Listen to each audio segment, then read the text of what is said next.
Clemens August Frankenkursen, Pontificia Universidad Católica, Santiago de Chile.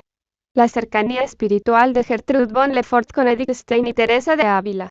Publicado en Quintas Jornadas Diálogos. Literatura, Estética y Teología, 2013, Facultad de Filosofía y Letras, Universidad Católica Argentina. 1. Introducción. La poetisa, narradora y ensayista alemana Gertrude von Lefort, 1876-1971, se considera una representante clásica de la literatura cristiana explícita, Langenhorst 303, o del Renouveau catholique, cuyos exponentes más relevantes fueron P. Claudel, G. Bernanos, Ch.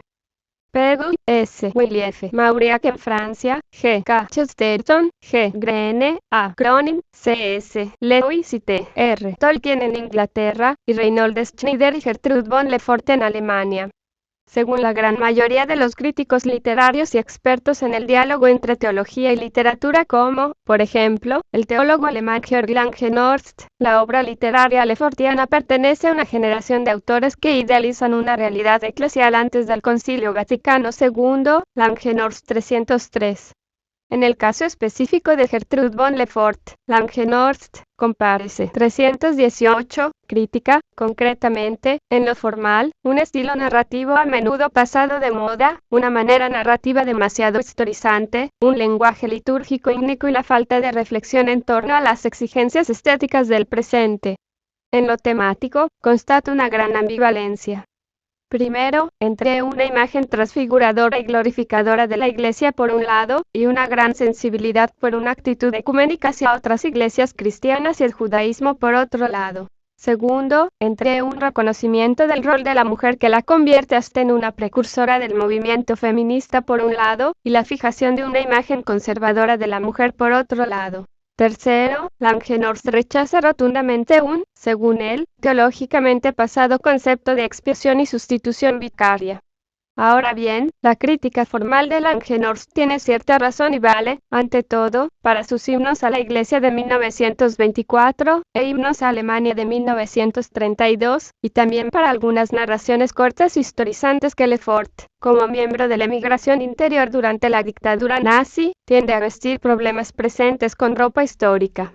Sin embargo, lo anterior no rige para las novelas La Fuente Romana, 1928, La Última en el Cadalso, 1931, y La Corona de los Ángeles, 1946, que generalmente se consideran dentro de sus obras literarias más logradas y en las que basar este análisis. Respecto a la crítica temática de Langenhorst, no es posible analizar en este estudio más profundamente su imagen de la Iglesia y de la mujer, pero sí intentaré demostrar la vigencia y actualidad de su concepto de expiación y sustitución vicaria que relaciona el pensamiento teológico lefortiano con la espiritualidad teresiana y estiniana. Sin embargo, antes de entrar en un análisis literario de estas novelas lefortianas respecto a la presencia de motivos características de la espiritualidad carmelita, me parece útil y necesario hacer dos cosas. Primero, comparar la vida de Gertrude von Lefort con la de la filósofa y carmelita alemana Edith Stein con la esperanza de que las vidas de ambas se iluminen mutuamente y faciliten la comprensión del contexto histórico-cultural en el cual se gesta la obra literaria lefortiana. Segundo, esbozar brevemente los rasgos más característicos de la espiritualidad de Teresa de Ávila para estudiar luego su presencia en las novelas lefortianas anteriormente mencionadas. Edith Stein, 1891-1942, y Gertrude von Lefort, 1876-1971, son dos mujeres alemanas que se destacan, ante todo, por su lúcida y comprometida defensa de la fe y cultura católica y por el importantísimo rol que le otorgan a la mujer en la renovación espiritual de Occidente. Ambas nacen en familias profundamente religiosas del este de Alemania. Aman la naturaleza. Pertenecen a las primeras mujeres que estudian en la universidad. Comparten el enfoque fenomenológico. Se enamoran de hombres, pero no se casan por diversos motivos. Trabajan como enfermeras auxiliares durante la Primera Guerra Mundial. Estudian historia y filosofía. En los años 20 se convierten al catolicismo luego de un largo proceso de búsqueda de la verdad. Posteriormente conocen y aprecian el pensamiento tomista y la espiritualidad carmelita. Estudian la esencia y el rol de la mujer en la renovación de la cultura actual, teniendo a la Virgen María como modelo. Rechazan al antisemitismo y gozan de la fama de tener experiencias místicas. Lo expuesto hasta aquí corresponde solo a las semejanzas más generales y llamativas. Sin embargo, hay también grandes diferencias. La precoz y muy inteligente Dickstein nace en la ciudad de Breslau, hoy parte de Polonia, en el seno de una familia judía burguesa con problemas económicos. Estudió por 2 años psicología y germanística en Breslau para cambiarse posteriormente al estudio de la filosofía e historia en la Universidad de Gotinga, donde se convierte rápidamente en la alumna más destacada del conocido profesor Edmund Husserl, fundador de la filosofía fenomenológica, doctorándose con nota máxima en 1916. En el verano de 1921 lee durante una noche en casa de su amiga Edith Conrad Martius la autobiografía de Teresa de Ávila y se da cuenta de que ha encontrado la verdad. El 1 de enero del 1922 se bautiza y al mes siguiente recibe el sacramento de la confirmación. Luego trabaja unos 10 años como profesora de secundaria en un liceo para niñas de la ciudad de Spira y, en forma paralela, estudia a fondo el pensamiento tomista y encuentra ahí una respuesta a todas sus preguntas. Teresiana Matregay 102. Además, percibe que el claro y objetivo raciocinio del gran pensador de la escolástica coincide con la mística Teresiana Matregay 105, de Ávila.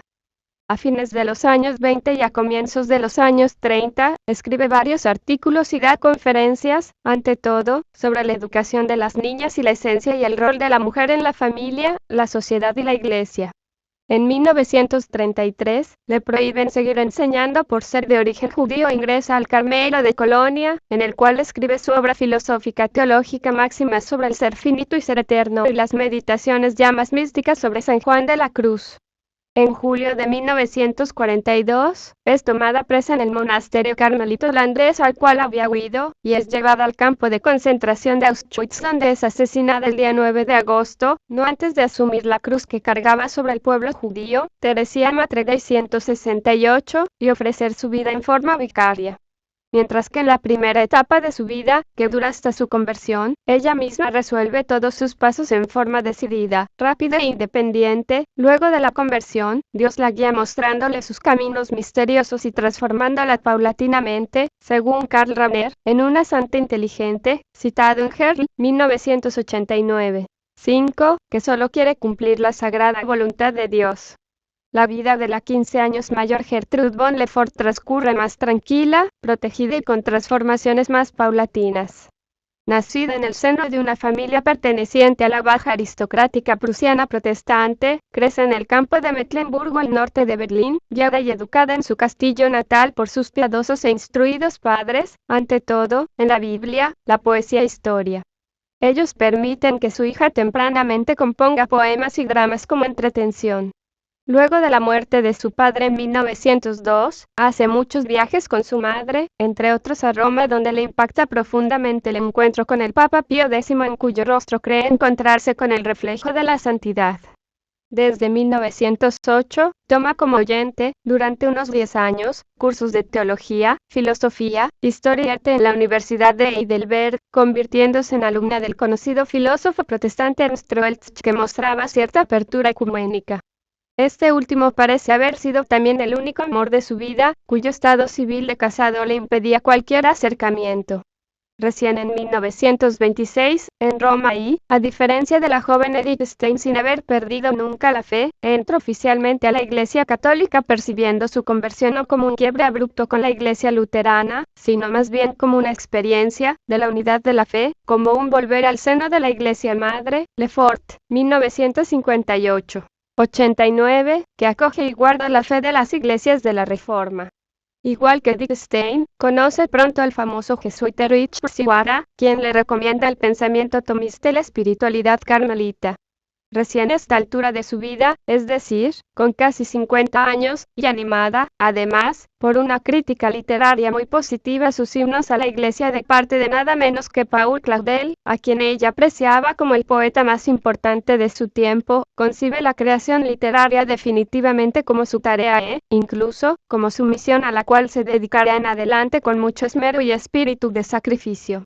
En sus textos literarios, Lefort destaca los valores cristianos de la fe, la humildad y el amor, y denuncia los antivalores de la falta de respeto y violencia presentes, ante todo, en sus protagonistas masculinos. Por otra parte, hay mujeres en roles principales que reflejan con su sentir y actuar la imagen de la mujer que Gertrude von Lefort esbozó definitivamente, en 1934, en su ensayo La mujer eterna.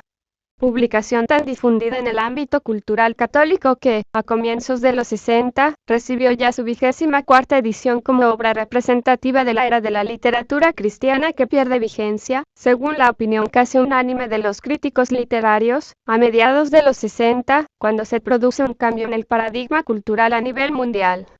En 1956, siendo ya una octogenaria, recibe como reconocimiento de su aporte artístico a la cultura occidental contemporánea el grado de doctor honoris causa por parte de la Facultad de Teología de la Universidad de Múnich.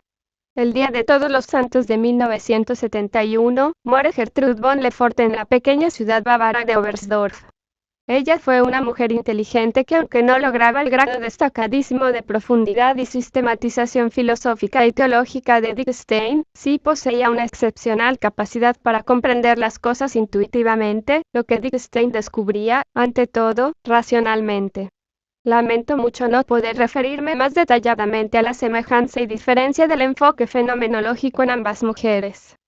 Lo que pocos saben es que ella y Wittgenstein se conocieron gracias al ya mencionado padre jesuita Richard Purcell a comienzos de los años 30 y que Gertrude von Lefort pensó mucho en Wittgenstein cuando redactó dicho conocido ensayo sobre la mujer. En una carta a H. Molitor, en 1962, Lefort escribe textualmente: "Conocí a Wittgenstein gracias a la mediación del reverendo padre Érico Purcell. Nos encontramos en Múnich, y este encuentro dejó la más profunda impresión en mí, que concernía tanto la piedad, la sencillez y modestia encantadoras como la alta inteligencia de la en aquel tiempo docente en Münster. Estas impresiones eran tan profundas que influyeron esencialmente en mi libro La mujer eterna, no por la colaboración por parte de Wittgenstein, sino por la visión esencial interior de la mujer. C.F. que tuve en este encuentro. Durante el trabajo recordé a menudo la imagen espiritual de Wittgenstein como aquella que tenía en mente en mi descripción de una auténtica mujer cristiana." Citado en Eleonore von la Chevalier 32. Luego de este primer encuentro en Múnich, comienzan un intercambio epistolar que profundiza su amistad. Wittgenstein le escribe, por ejemplo, el 9 de octubre de 1933, 5 días antes de entrar al Carmelo de Colonia, que en los últimos meses ha pensado a menudo en ella y la invita a visitarla en dicho monasterio. Compárese. Gisbert Grant 127. Gertrude von Lefort la visita de hecho en noviembre de 1934 en Colonia y, además, viaja por su amiga unos 800 kilómetros a Breslau para consolar a la madre de Dick que no lograba aceptar la conversión y la entrada al monasterio de su hija, Gisbert Grant 127. De hecho, logra minorar la tensión entre madre e hija, lo que Wittgenstein le agradece en otra carta. Lo más relevante es para nosotros, sin embargo, el hecho de que Wittgenstein apreciara mucho el libro La mujer eterna. En una carta fechada el 31 de enero de 1935, dirigida directamente a su amiga, Wittgenstein menciona lo siguiente: "Mi lectura espiritual durante estos días era su nuevo libro. Encuentro que en el fondo todo lo que se ha dicho y escrito en las últimas décadas sobre la mujer sobra ahora. Su libro contiene aspectos que ya conocimos desde antes, pero recién ahora todo esto ha sido reducido a sus últimas raíces y ha sido colocado en su lugar. Y con eso terminó definitivamente cualquier problemática." Citado en Eleonore von la Chevalier 32. No hay que olvidar que esto lo dice una mujer que ha escrito varios textos sobre la esencia y el rol de la mujer que se ha destacado por su visión objetiva, según su mentor Purcell. Este reconocimiento del logro lefortiano muestra, sin duda, la gran humildad de esta futura monja y santa carmelita. Probablemente, Wittgenstein reconocía en su amiga Gertrude von Lefort una artista dotada con una gran intuición poética controlada, eso sí, por la razón. Hasta aquí, entonces, la semblanza comparativa de ambas vidas y cercanía espiritual. 3. Caracterización breve de la espiritualidad teresiana. Teresa de Ávila, por su parte, nacida casi 400 años antes en el seno de una familia de la baja nobleza castellana judeoconversa y bastante culta, Serrano 25, aprende tempranamente a leer y escribir, aunque no le permiten el estudio de la teología por ser mujer. Hasta su conversión definitiva en 1554, con casi 40 años, vive una primera etapa de apertura cultural. La segunda, que coincide con el tiempo de Felipe II, se caracteriza por posturas más rígidas. Se prohíben los libros extranjeros y se institucionaliza el miedo al contagio con las ideas de Erasmo y Lutero. Todo ello lleva a que se produzca la separación entre teología y mística.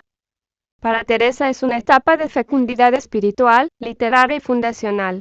Desde 1562, hasta el 1582, fecha de su muerte, vive sin descanso y funda 17 conventos.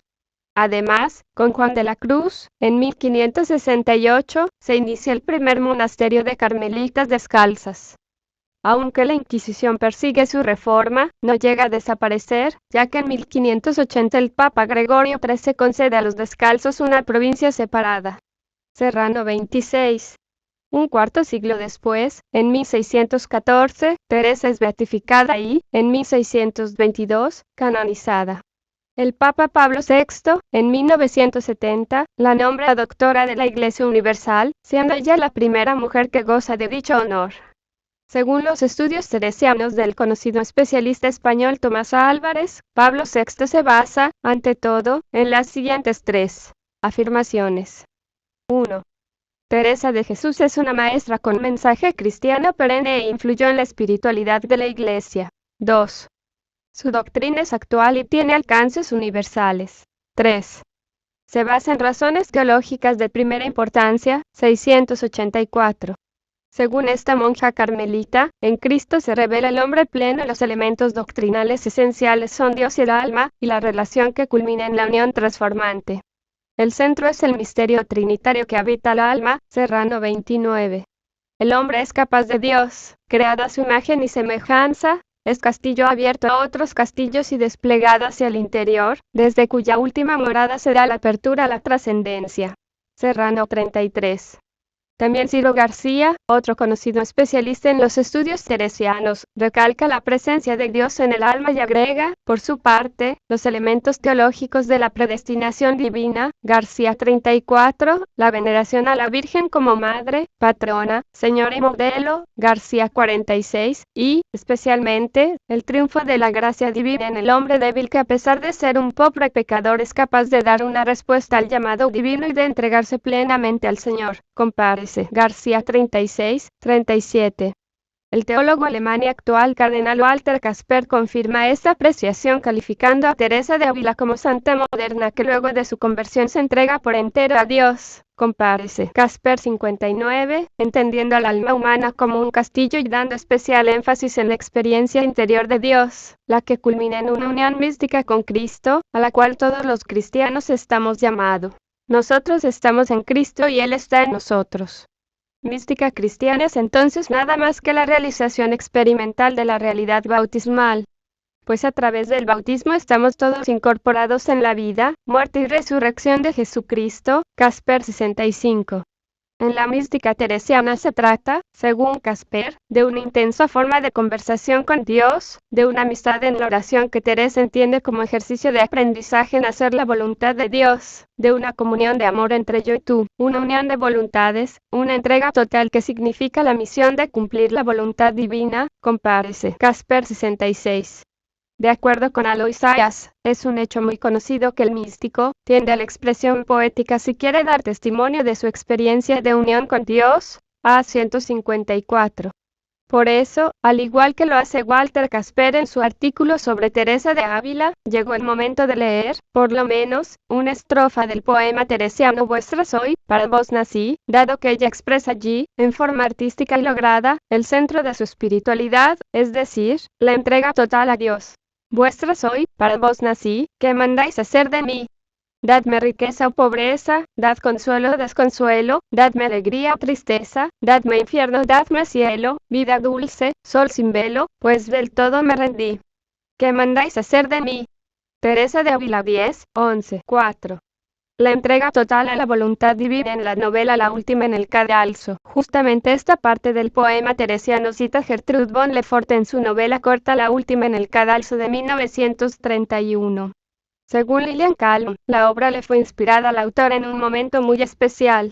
Con el surgimiento del nazismo, hostil a la Iglesia católica, ella se refugió en un monasterio. La superiora le prestó un libro. Era la historia de las carmelitas de Compiègne, guillotinadas en Grego el 17 de julio de 1794. Junto con leerlo, Gertrude von Lefort imaginó la historia de una carmelita que ofrecía en holocausto su propio temor.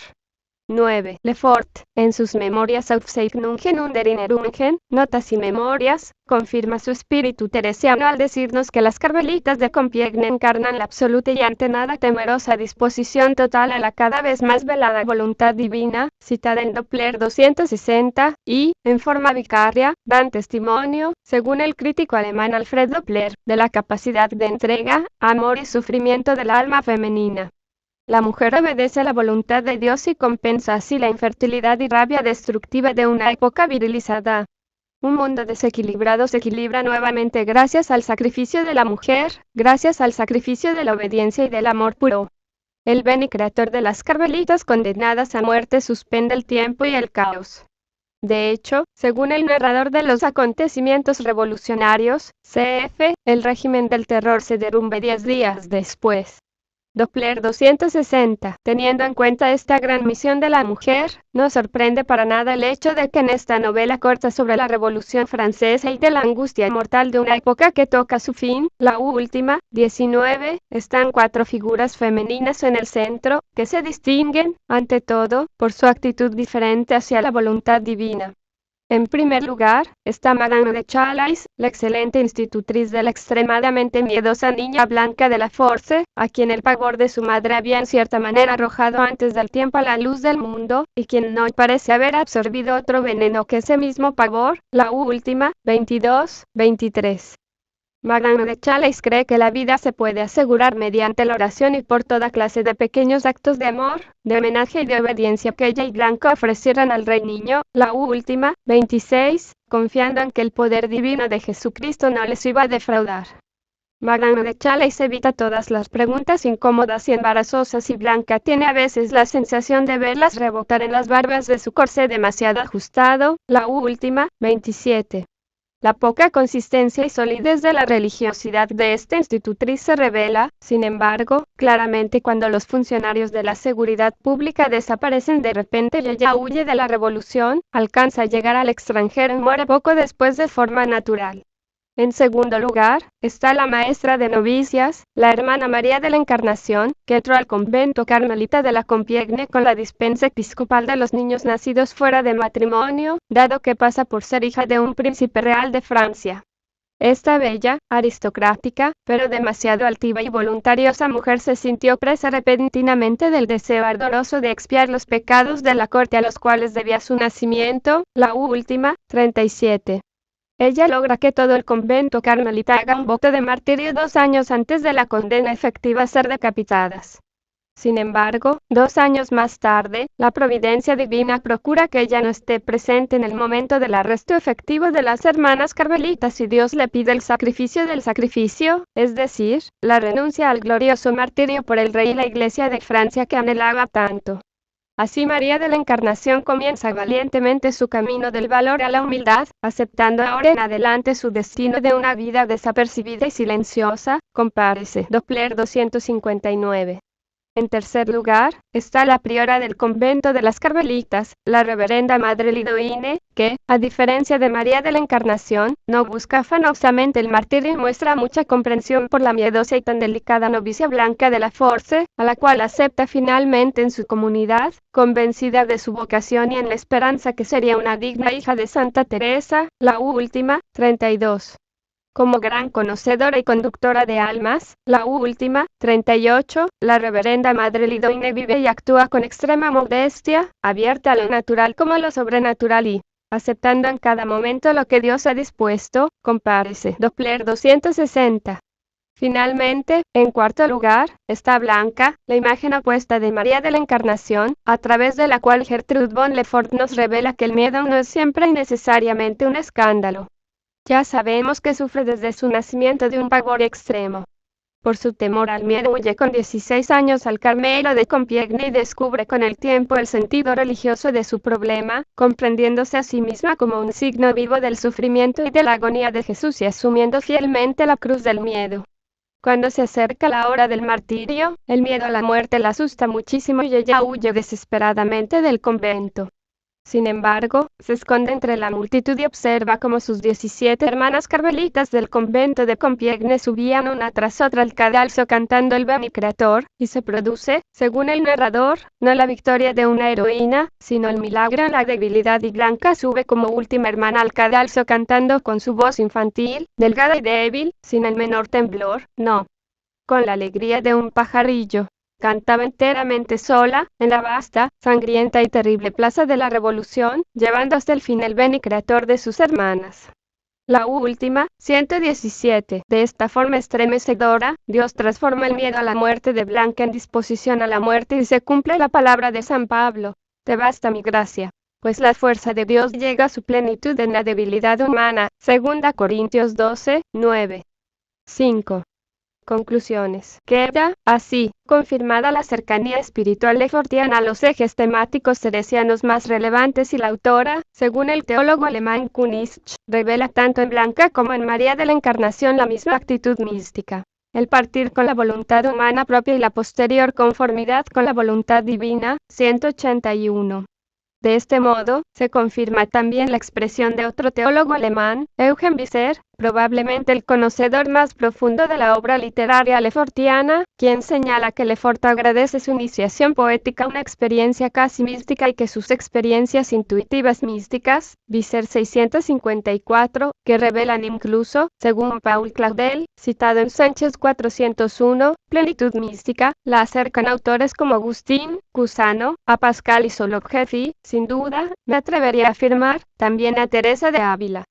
A diferencia de Langenhorst, la forma lefortiana tan profunda y prácticamente mística de tratar literariamente el tema de la expiación y el sufrimiento vicario no me parecen para nada teológicamente pasadas, sino más bien una forma del pensar teológico que no se centra en la encarnación, como lo hace Karl Rahner, sino en la pasión, muerte y resurrección de Cristo, como lo hace Hans Urs von Balthasar, a quien con mucha razón celebramos también en este coloquio.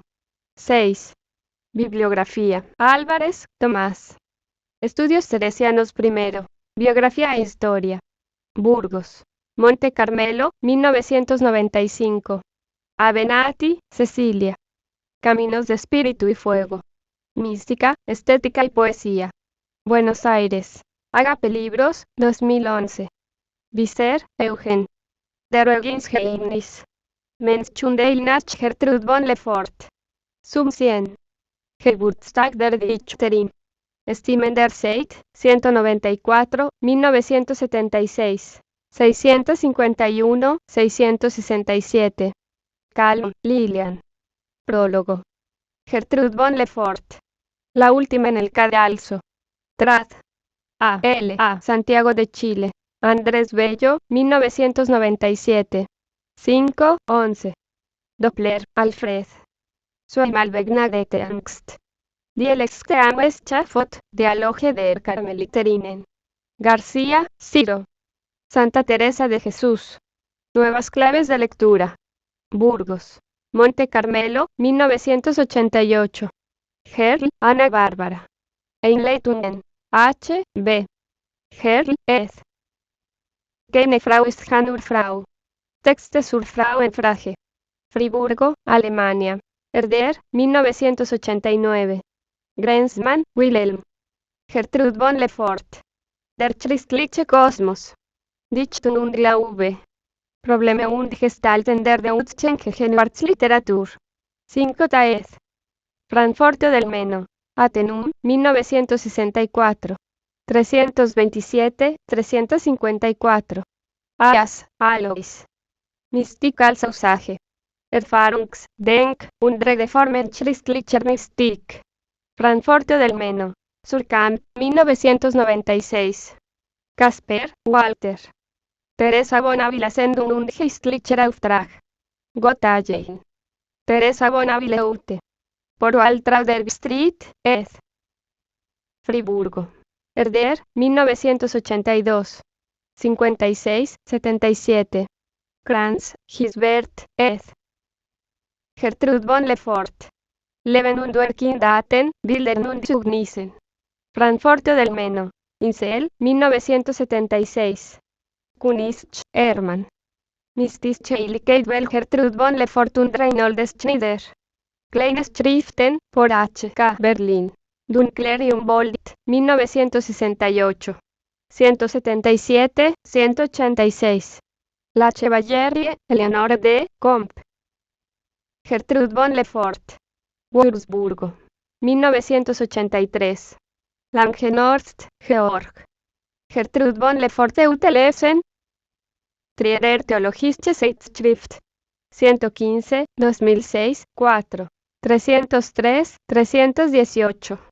Lefort, Gertrud von. Aufzeichnungen und Erinnerungen. Einsiedelung. Benziger, 1958. La última en el cadalso. Trad. A. Santiago de Chile. Andrés Bello, 1997. Meis, Anneliese. La actualidad teológica de la obra literaria de Gertrud von Lefort.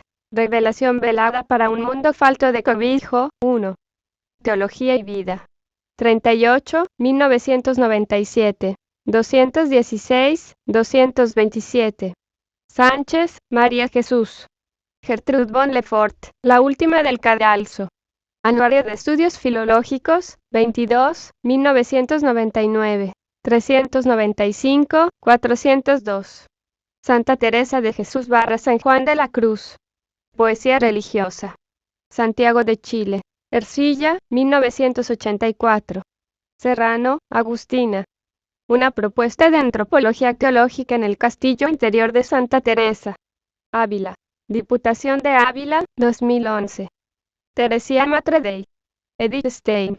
En busca de Dios. Trad. P. Rafael Velasco Beteta. Primera reimpresión. España. Verbo Divino, 1969.